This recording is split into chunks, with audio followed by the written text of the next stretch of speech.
Greetings and welcome to Lighting Your Way here at Covenant Moravian Church, 127 Moulins Road. Today is harvest as we continue to celebrate our creative God.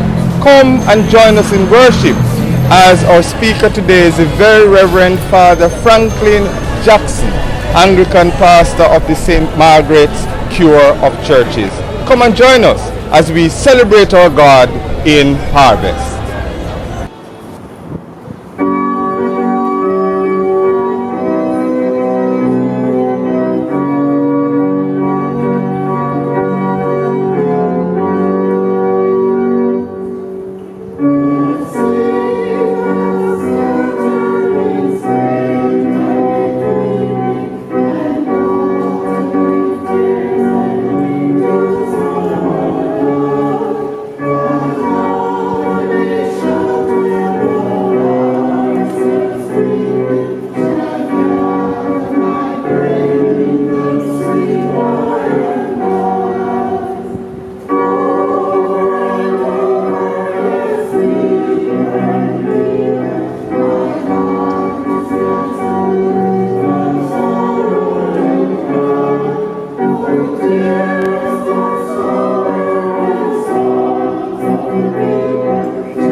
friends, we pray to the Lord of the harvest just now.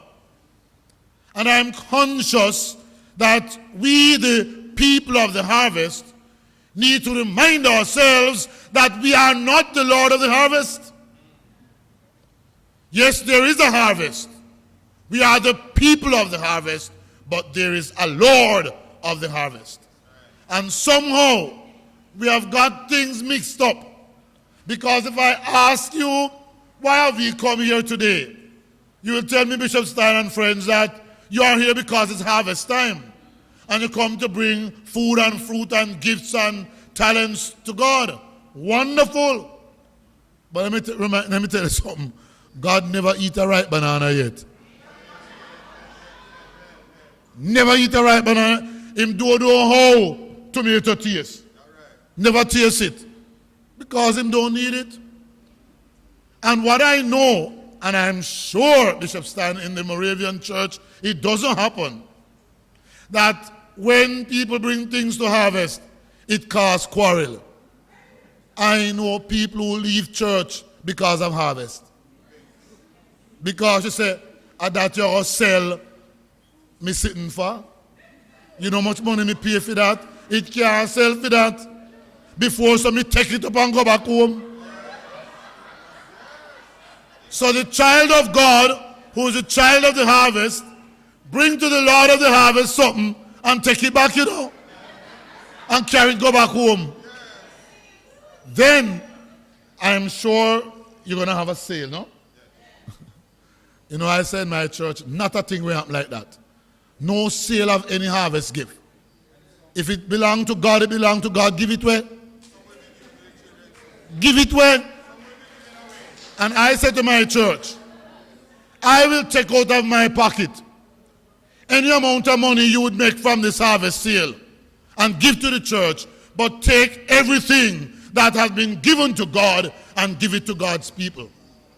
Because somehow the church needs to remind herself that when we give gifts to God, it is for the use of God. And when we sell the things and take back the money and put in the church coffers, and when we use the gifts that God has given to us for the benefits that we earmark, then something wrong. Something wrong. And I say this in my church and I get in trouble all the time, but I'm not afraid of trouble. Because what they do to Jesus, and if they can do that to Jesus who was innocent, what they can do to me? I am not afraid of what man can do to me. So friends, on a serious note though, that when we look at harvest time, since harvest time is a return of thanksgiving to God, then we need to ask ourselves, how do we say thanks to God? How can I say thanks for all the things you have given to me and done for me? Things so undeserved. You see, my friends, as we come to harvest, it's not just about food and fruit and bakes and gifts and even the dance done by our children. It's not just about that. Harvest is a total act of thanksgiving to a total God who gives totally. Harvest is an act of thanksgiving to a total thanksgiving to a total God who gives totally. Our God don't give, friends, as children used to have a game called Catchy Shubi. You young ones don't know it. Catchy Shubi is when you give and take back. You give and draw back. And so sometimes you believe God gives Catchy Shubi. God don't give, He gives bountifully. He gives beautifully. And when God gives, we have to ask ourselves, what do we say to God? How can we say thanks? Friends, my granny used to say, howdy and thank you, no broke, no square. And in the same way, we refuse to give thanks to one another. Because, and I know sometimes when we go into public spaces and places, the way the people serve us, they serve bad, So you go to the teller and, she screw up her face and ring up her face like, if you don't give what you give, she can't get paid. You go to the tax office and they go on the most way. abuse you of, not knowing that if you don't go, then can't eat. And so we don't say thanks. So we go to the gas station pump. Oh, this boy hurry up and serve the gas. And when the boy hurry up and serve the gas, we don't even say thank you. So the word thanks is far removed from our lives these days. We don't say thanks to God for each other. When last have you said thanks to God for the people in your home? Friends, there are people who don't have nobody, I was in my church one evening when I was at the Transfiguration. A lady come. She said, could she say prayers in the church? Because the church was open. I said, go ahead, man. She says, she prayed and then she come and she said, can I get 5 minutes of your time? And she said, I'm a successful young woman. God has blessed me with everything. Materially, I can't want anymore.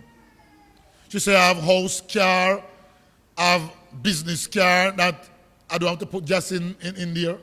Everything taken care of. And then she said, and this is where brothers hear what she said. She said, I don't even have a piece of man to quarrel with.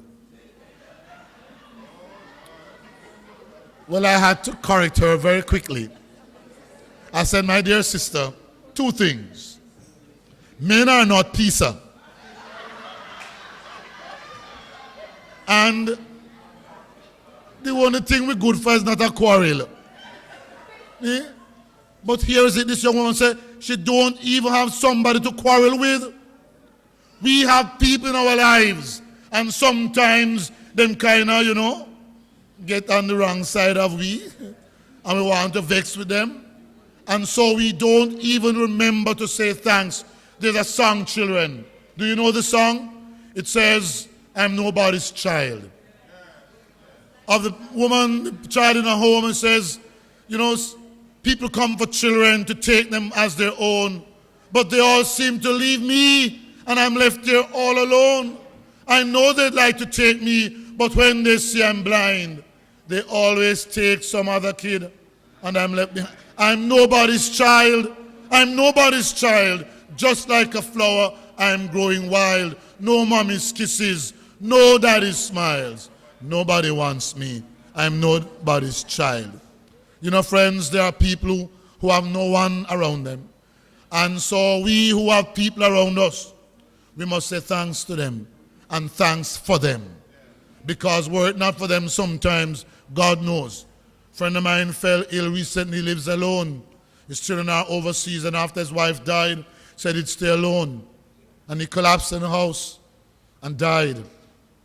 And no one to even rub his head or to pray with him. He was alone. So loneliness is something. We must say thanks to God for the people that he has placed in our lives. But today on your harvest day, I don't want to take on the thanks thing. And I don't want to take on the ingratitude that we express to God. Because you see, my friends, harvest is not just about those things. Harvest is also about recognizing land and the place that land occupies in our lives. One of the things that Israel was connected to was their consciousness of the land that they had. I'm trying to remember who penned the song. It says, this land is mine. God gave this land to me. Sometimes we think that we are placed here accidentally. We are not accidentally Jamaicans. When God created the universe, he already had a place in this land for you and for me. So the place that we occupy is not an accidental place. And somehow, when we look at the land and the things of the land and the things in the land, somehow we have become far removed. This land, we do not see it as ours. Things that are sacred to our nation, we need to respect them. Before God and all humanity, I pledge the love and loyalty of my heart. And the things of this land must be respected. The symbols of this land must be, some of us don't even know. I heard a quiz the other day, and they were asking, what is the national anthem? And the people them couldn't sing it, They never knew one word of the national anthem.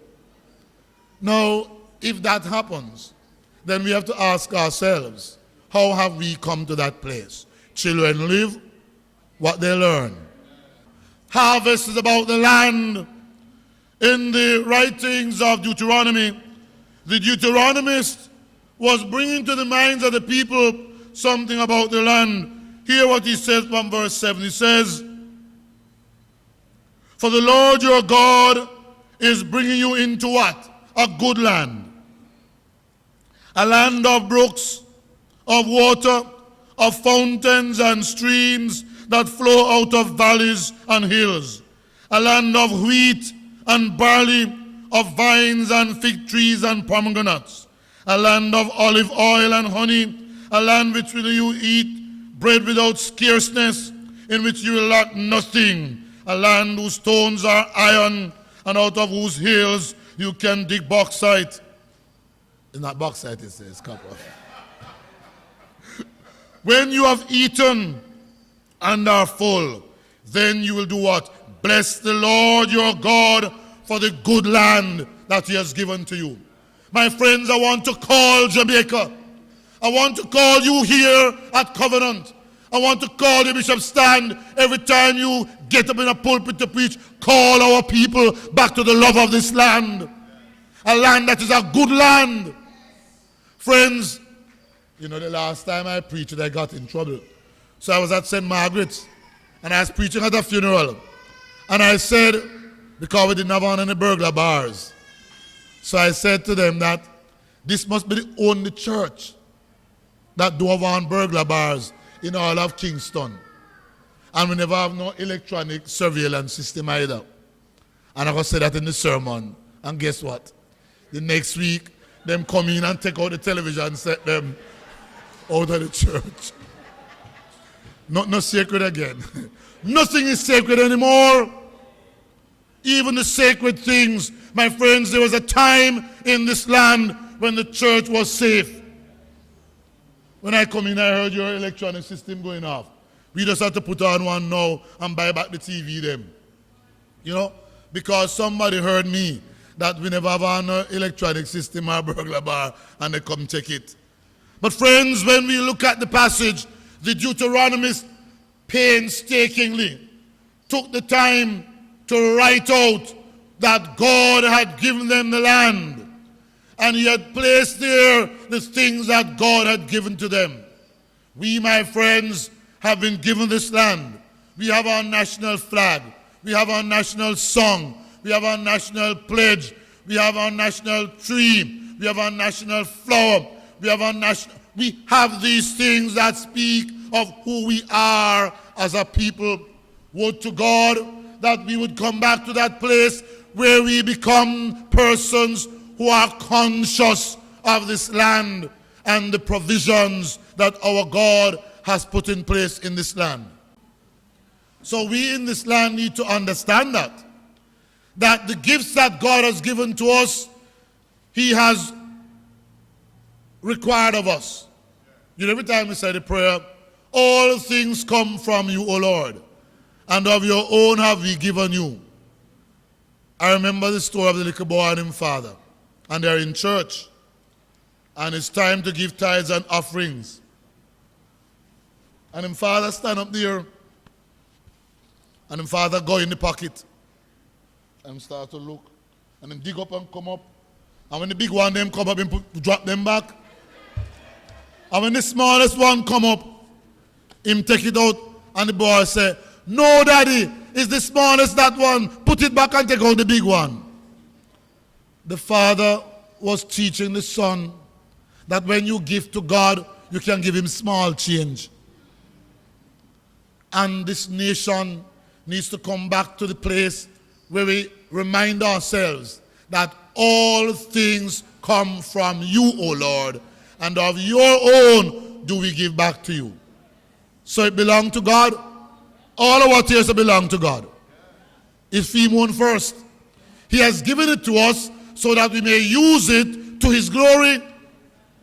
And look at your sub-theme, our creativity, a gateway to God's glory.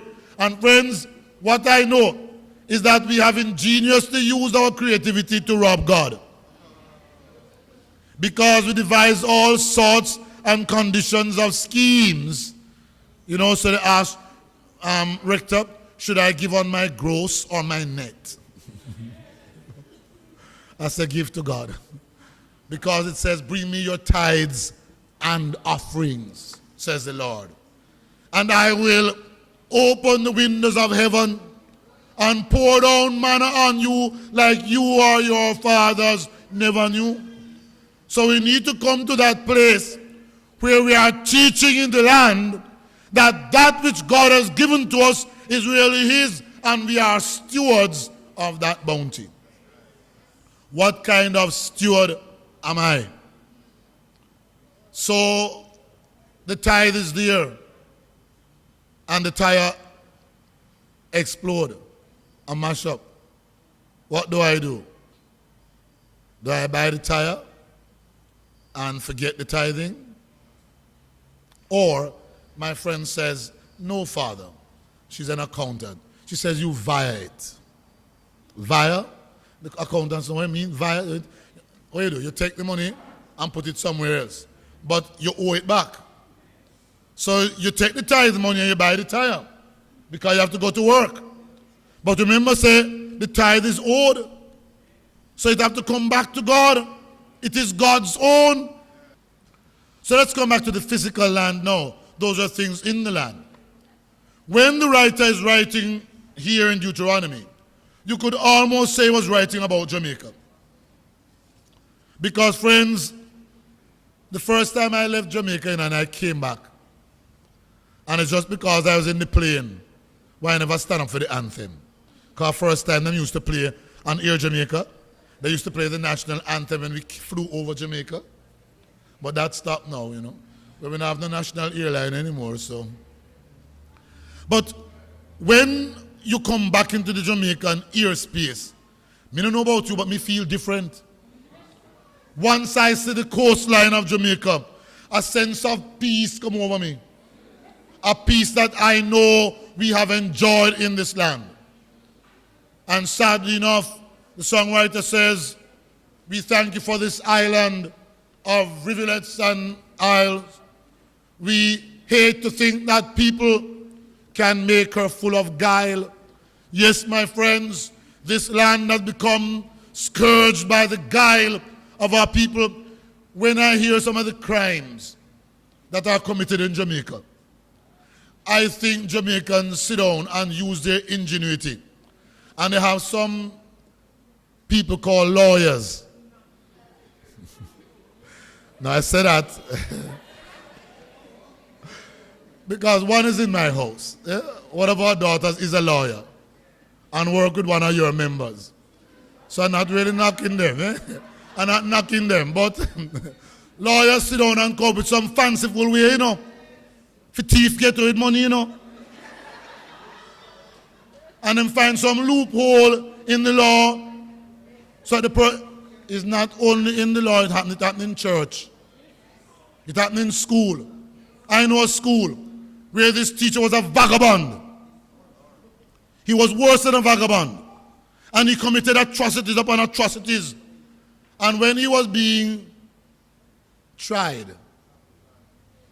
unfortunately, the lawyer did not advise the principal that she should not stay in the room. But she sat way at the back. The code of regulations say, in such a circumstance, the principal who is really bringing the charge cannot be in the room. Nobody never knew that or remember that.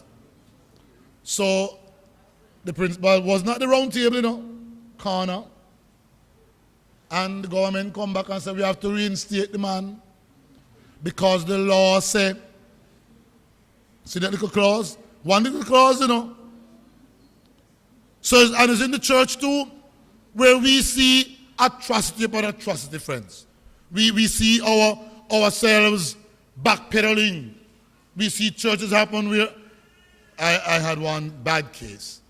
So the young lady found herself with child before she was married. Just like Mary. Remember Mary?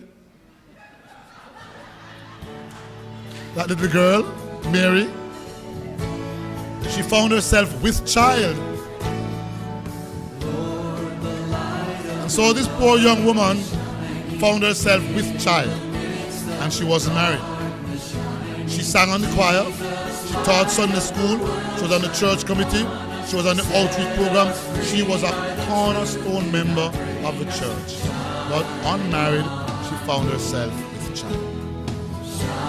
Do you know who were the ones who tore her down? The ladies, you know. Those ladies went to town.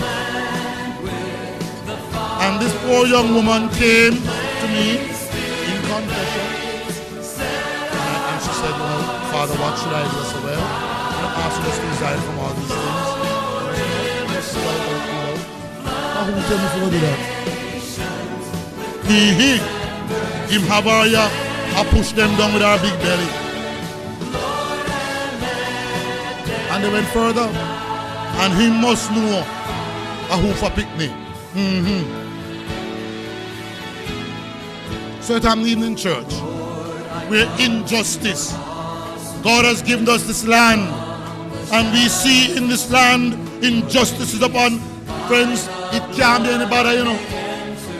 It can't be any worse, friends. It has gone past worse. Bad things happen when what? Good people keep quiet. Bad things happen when the church remains silent. Bishop Stan. When the church continues to play it safe, when the church fails to go where the rubber hits the road. And harvest is about looking at this land that God has given to us and saying, Lord of the harvest, how can we make this land become a place where our children can grow up in peace and safety? Thank you for sharing with us today. Harvest time. A wonderful time of celebration, giving back to God what He has blessed us with. The Word challenged us today to give of our gifts, give us ourselves to God. Kindly do so and be part of God's harvest. We would like to hear from you. You can contact us on the numbers on your screen. And make sure that at harvest time, you give to God, give to others, and continue to light your way. Thank you, and God bless you.